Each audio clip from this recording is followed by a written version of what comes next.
I'm Martine LeDuc. I'm Ginger Rem. And this is Life Science at a Social Distance.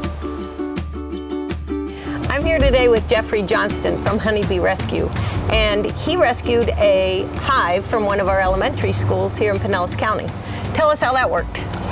Well, we actually coordinated with the Department of Education's tree trimming group, who actually have a lift bucket, and they put us up in the top of the tree in a lift bucket, and we actually cut out a piece of a tree limb, and this is actually the actual limb that the bees were hanging from.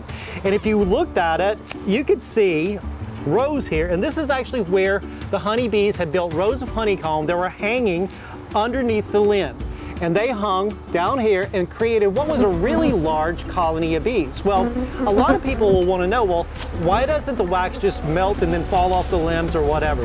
Well, one of the easy ways to explain that is most often the bees will actually find a wedge or an area that has a lot of brush in it. And what they do is they entangle into their own beeswax all of the brush. And this actually acts sort of like a stabilizing factor right within the colony itself, so that when it's getting windy or whatever, it helps stabilize and keep stuff from moving and breaking off as easily.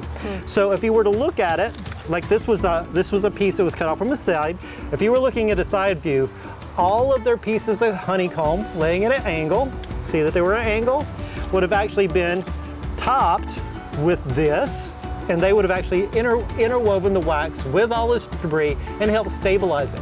That means when they're all the way up there in the top working and it gets windy, their house is still very stable. These are samples that we took from this actual colony that didn't have any baby bees or anything on it, but I pulled those off so that you could actually see what they look like. And how heavy was that?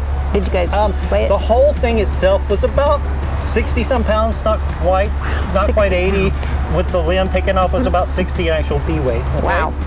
In our case, what we did was we took the sheets like this that had baby bees in them to get them started, moved them into the frames, and so you'll see just like this.